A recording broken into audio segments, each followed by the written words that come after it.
Senator Nellie Poe. Hi, my name is Annette Quijano, and I'm Marlene Caridi. I am the Assemblywoman of District 36. There's not enough of us in the legislature. Too many legislators are just men. And only a woman can really bring that perspective. Being a Latina woman, being raised by a single mother, and really going through the educational system in the state of New Jersey. You know, I'm a first-generation American.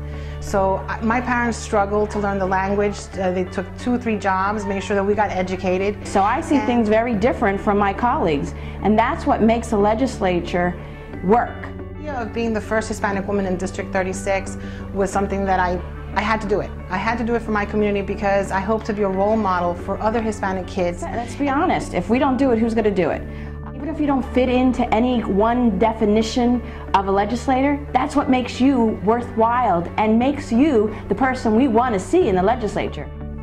I did it, and now it's your turn. Please. Yo lo hice y es tiempo que usted lo hace también. Don't hesitate, just do it.